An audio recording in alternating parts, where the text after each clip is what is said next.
Has it been 28 minutes? And so I was talking, so this was, thank you. So this was a truly Sisyphusian task for most of these miners, because what they were doing, it wouldn't just be one trip, because of course they had to take all of their stuff up with them. The Canadian government, I believe it was maybe it was 1897 or 1898, said that every miner coming to the Yukon had to bring with them at least 1 ton of supplies. So think about it. They're traveling up the Chilkoot Pass. They had already been on a couple of days on a steamer. They get to this thing and then have to take a couple of trips up and down the Chilkoot Pass. Absolute disaster. So anyway, the Chilkoot Pass route, so the vast majority of miners took the American, and this is one of the American routes, the Chilkoot Pass route. So what they would do is sail from Seattle, San Francisco, or Vancouver up the Northwest Passage to Skagway. They'd cross a 3,000-foot mountain and then to Lake Lindeman. And once they made it to Lake Lindeman, they would be able to sort of get on rafts or canoes or whatever, and then sort of sail their way through streams and all of that up to Dawson City. It was about 600 miles to Dawson City via rivers and streams and all of that stuff. So it was this really arduous and difficult and costly route. And here this is it. And so this is a photograph of a manuscript that exists at the Newberry Library in Chicago, and it's William Johns' paper. And William Johns had been to the Klondike, and he wrote all about it, what it was like. And this is the only copy of it, or there's 2 copies of it. One of it is in Chicago, and here he's writing down how much everything cost. So when you read miners' descriptions of what it was like to go to the Klondike, one of the first things that you hear about is how absolutely expensive everything was once they got there. And so, so for instance, just so everyone knows, I mean, like you could buy things like apricots, for instance. You could buy sugar. You could buy pepper. There was butter available. So there are canned beans. He's buying flowers. He's buying some meat, right? He's buying some beans. So it's not a situation where, because I know that sometimes in the popular imagination that they're just sort of they're shooting moose and beavers and whatever, and sort of that's what they're living off of. There was the Alaskan Commercial Company, which had like sort of supply stores throughout the Yukon that supplied miners with food at absolutely exorbitant prices. So sort of really interesting stuff. This was a photograph that was taken July 28th, 1897, and this is one of the first really big ships that were heading off to the Klondike. And just all of the people, I have to imagine that these are relatives of the people on the ship saying you must be an absolute lunatic going to the Klondike and thinking that you're actually going to strike it rich. But many people did. I mean, tens of thousands of people made this sort of trek. So I want us to sort of also think about in 1898, at the turn of the century. This is also a period of American expansion, right? So this is a period of American expansion, not just in the Caribbean, like the Spanish-American War. This is American expansion in the Philippines. This is the beginning of some of the conflicts in the British Empire, the Boer War, for instance. So the turn of the century is this really interesting period that saw all sorts of imperialistic wars perpetrated by the major powers, right?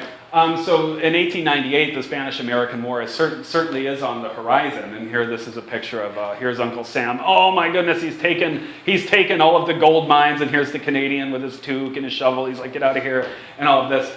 So this was a sort of idea, the specter of the United States coming to Canada and taking the Yukon for its own sort of national aggrandizement, right? There was also the Venezuela boundary dispute. So the United States is getting involved in some hemispheric boundary disputes. So for instance, the US got involved in the British-Venezuela border, and what happened is that they set a precedent that disputes could be settled through arbitration. And this confirms the Monroe Doctrine, which essentially says that any European power cannot have a foothold on the Western Hemisphere. So in other words, the British can't have a toehold in North America. If they do, it's essentially war, right? So they're setting important precedents. the Alaska boundary dispute. This was something going on between 1897 and 1903. So they're trying to clarify all of these borders in the context of the Klondike Gold Rush.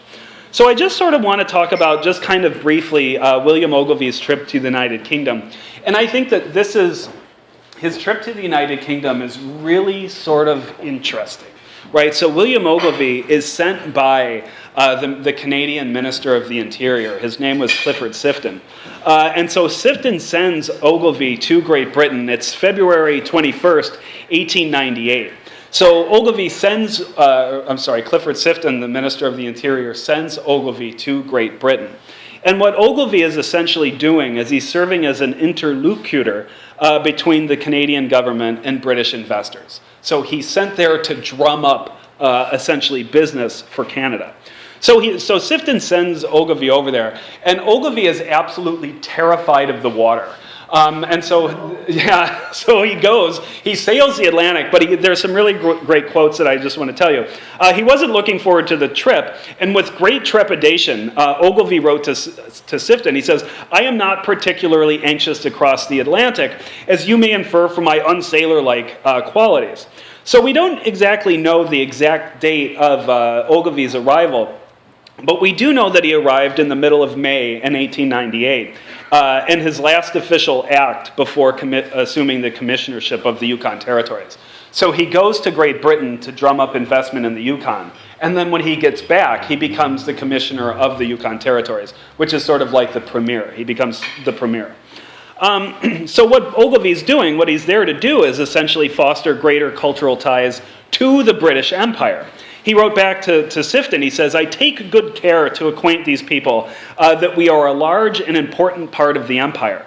So the thing was in Great Britain is that there was this sort of dense thicket of mining regulations, and there was great uncertainty as to like how to get to the Yukon, and investors didn't know where to put their money or to sort of navigate the bureaucracy that was involved in industrial mining in the Yukon. So what Ogilvy was there to do was essentially clarify this for really rich British investors in the Yukon. So he met with a lot of important ones. One, for instance, is William Brooks Close. William Brooks Close was sort of like one of the richest people in London in the late 19th century, who had financed the White Pass and Yukon Railway. So Ogilvy is establishing connections with British financiers that are creating railroads and thus Canadian and British power in the Yukon. So Ogilvy would write back to Sifton, and this is what I have found in the archives in Ottawa, his actual letters, and he would write to Sifton. He says, "I keep haranguing at everyone here." This is in Great Britain. "I keep haranguing at everyone here that Canada must have and will have an all-Canadian, all-British route, and show conclusive reasons why."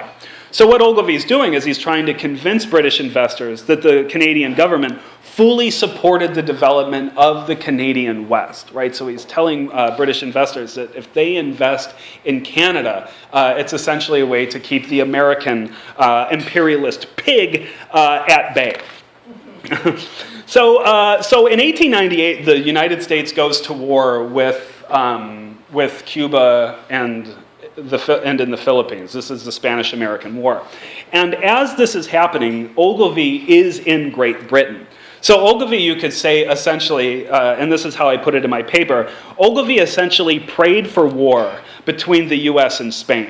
Right, so this is happening in the context of the Spanish-American War. And this is because war in an otherwise preoccupied US might, Ogilvy thought, lead to a full settlement in Canada's favor on the boundary issue.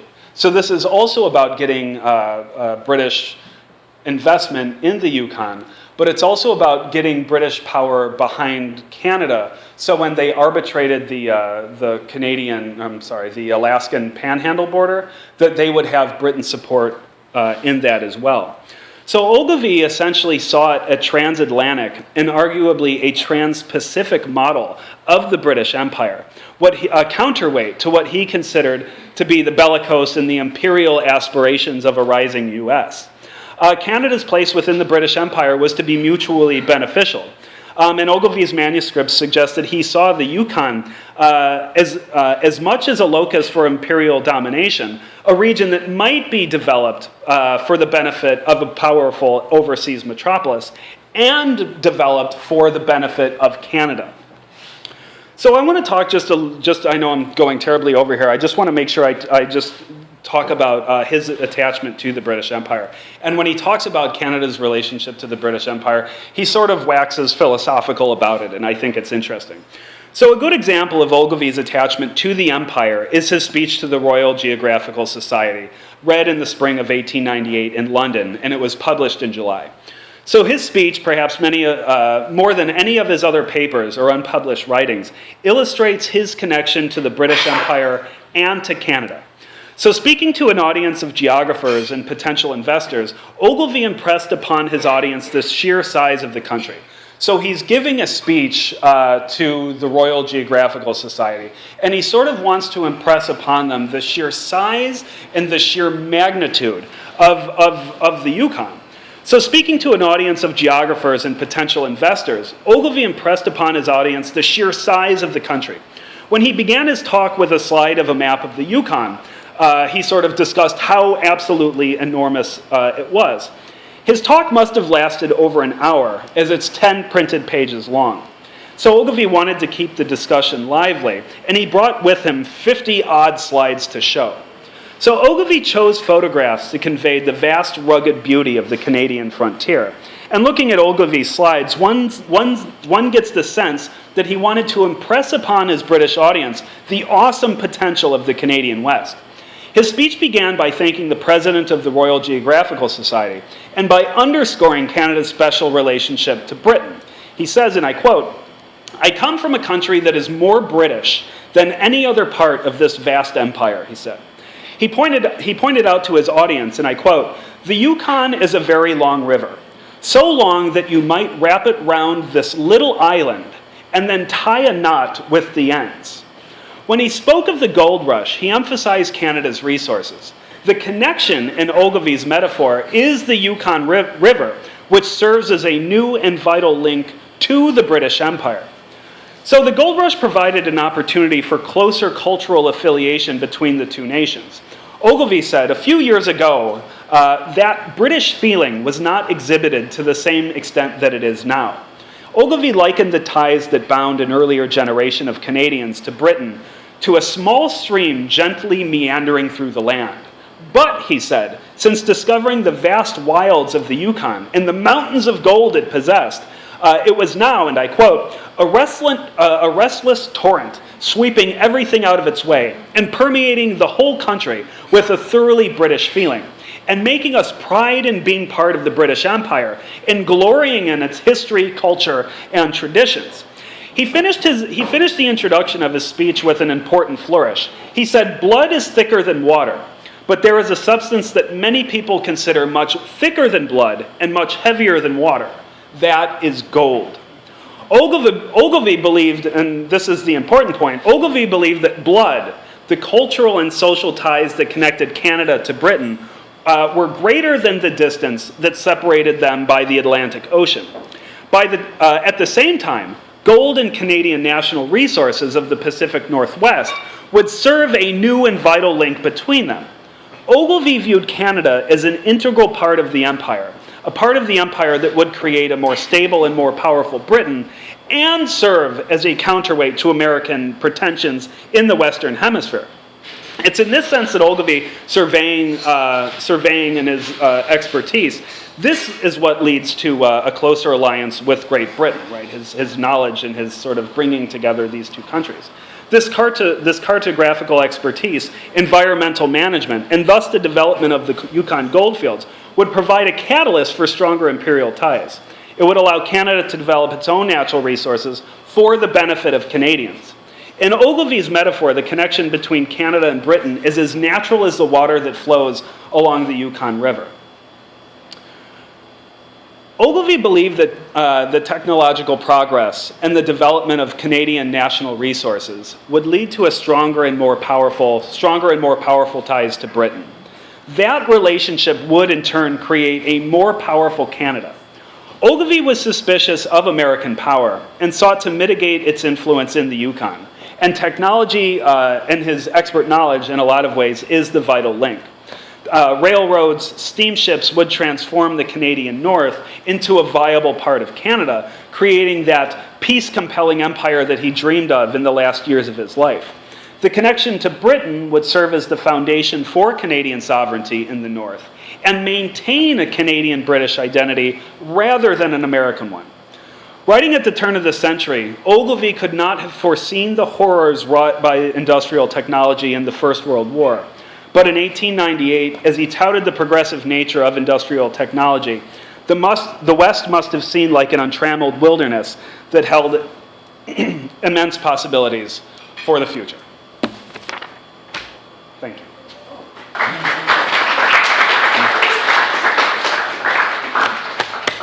Sorry, that took me much longer than I thought it was going to.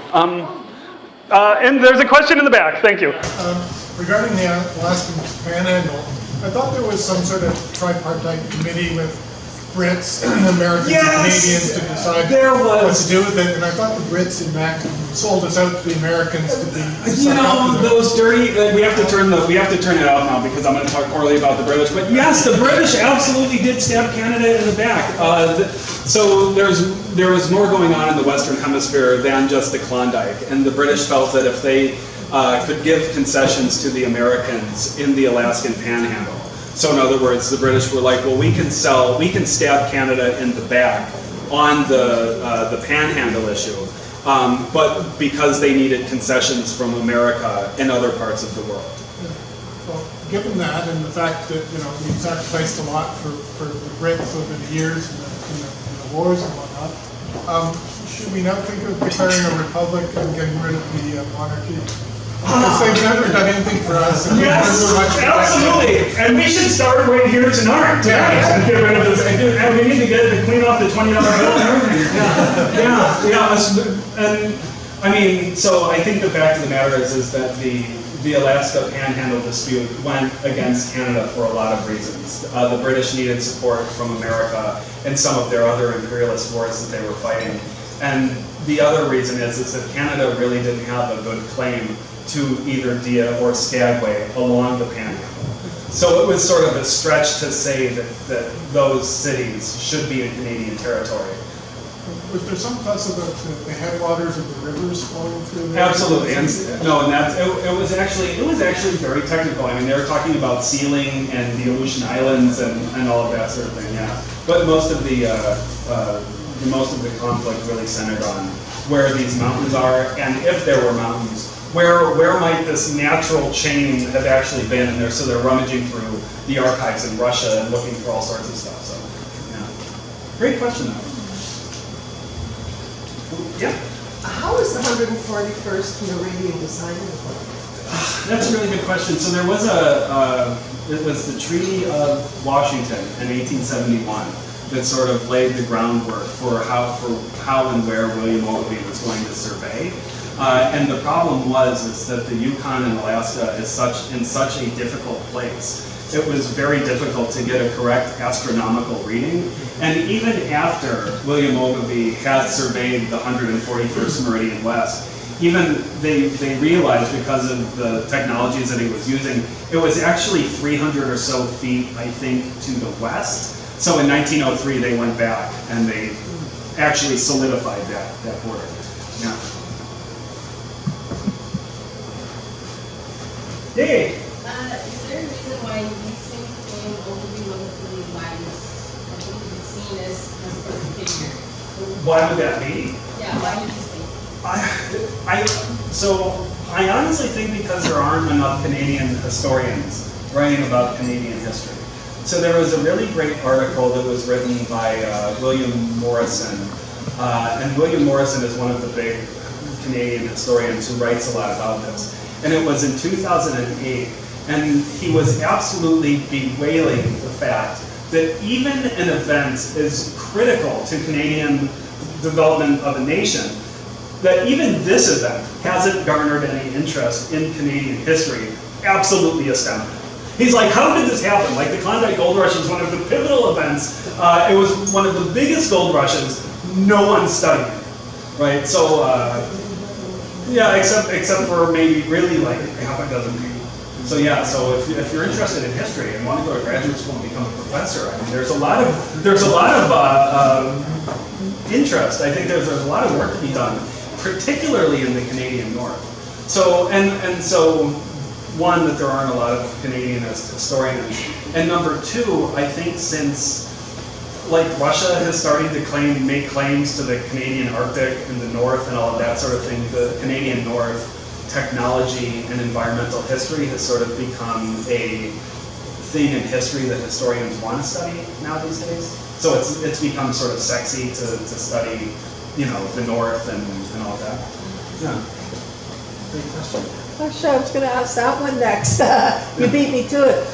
Kit, can you see any parallels or differences between the U.S. versus Canada in the North, and now the Russians trying to push in? Yeah. Like, what are the parallels and what are the differences? Well, it's interesting because there was all of this ballyhoo, if you will, over the Canadian, the Alaskan Panhandle, but it was really after the Second World War that, and the threat of the Russians, you know, nuclear, the doctrine of mutually assured destruction, that the United States really got involved in the Canadian North. So a lot of the places, they're not cities but towns. There are a lot of towns developed as the result of nuclear stations or whatever, military posts in Canada's north.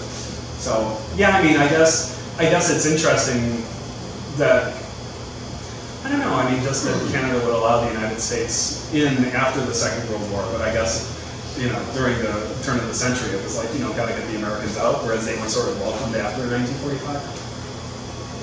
Does that answer your question? Well, no, actually, I was thinking about what's going on today with the Russians trying to lay claim to the North Pole and. Oh yeah. No, I think that these borders have been well enough surveyed that there's no way that I don't think that there's really any way that the Russians or the Danish or whoever wants to make a claim up there, that those boundaries are so clearly defined. I think that I don't think there's any way that there will be another boundary dispute up in the north.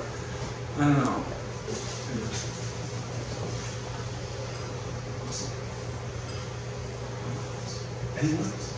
I thought that the boundary issue with the recent issues about have to do more with water boundaries and like the extension of territorial waters and so on. Isn't that the issue more? Yeah, but they've already surveyed, so they're defining national boundaries by the shelf. Mm-hmm. So it's like there's the coast and then there's the shelf, and they have those pretty well by GPS or whatever. Yeah, I know they know where they are, but there are disputes, aren't there disputes as to what are the principles that should be followed in the law of the sea, or am I? Yes. Okay. Maybe yeah. that's what I'm thinking of. Right. And so so usually how possession. So it's like, how do you own something in international law? And in international law, it takes a very sort of Lockean perspective. So the theories of John Locke. And what John Locke said is that in order to own something, you need to use it, right? So you possess something in international law by actually having people there and using the land. So what the Russians did was they took a submarine and they planted a Russian flag in the bottom of the sea. And like, this is sort of laying some sort of claim to it. I don't know. I don't know. And I'm here to, I mean, although this might change with Donald Trump, because I would say, so like 3 weeks ago, I would have said that there's no way that the United States would not support Canada in any boundary claim. But Donald Trump has this weird, bizarre sort of affinity with Russia. So the question is would a Trump government support Canada in their boundary dispute with Russia? That's a good question. I actually don't know. And let's not forget that Crimea was technically part of Ukraine. Right. Yes. Right. So, I mean, that doesn't stop the Russians or. Yeah. No, the Russians are absolutely on a streak here, on a winning streak. So yeah, no, that's a good question. And with the Trump White House, and I also think it's sort of bizarre because of all of the history in the United States with the Cold War. So it's like, you know, I was born in the late 70s, and it's like even towards the tail end of of the Cold War, I remember we were actually brought up to believe that, you know, communists were people that had horns coming out of their head, worshiped Satan, killed babies, and all that. I'm just kidding, I didn't really believe that, but it's just sort of like that they were evil people, right? And now we have this change where, a potential change where the United States is forming a closer alliance with you know, during the Cold War, with essentially the Antichrist. So, yeah, it's, okay, I'm trying to be funny, thank you. Thank you for laughing. So yeah, so it's interesting. Yeah, I don't know. The answer is I don't know if the United States would now support Canada in the boundary dispute with the Russians, with the Trump government. Who knows? Oh yeah. Do you think it's a good or a bad idea that globalization, that the era of globalization is coming to an end, supposedly? No, I don't. And I think that, I mean, just personally, I think that the era of globalization is the best that we've got. And I don't think that there is going, I mean, as many problems as it's caused for as many people, the environmental degradation and the so-called developing countries, the exploitation of labor the world over. I do at some level, I mean, I want to believe that free markets do distribute wealth more evenly than they would in national markets. And I do, just knowing something about 20th century European history, I do think that the European Union is probably the most important institution ever developed in the history of humanity, because the European Union is some economic integration among European powers is absolutely essential to the maintenance of peace. And so knowing the history of the 20th century, of the horrors of the First and Second World War, the Cold War, I think that economic integration is absolutely essential. So anytime, you know, we're talking about Brexit or we're talking about Frexit or whatever exit we're talking about, I think that it bodes not well. Yeah, it bodes not well. I'm being told to shut up.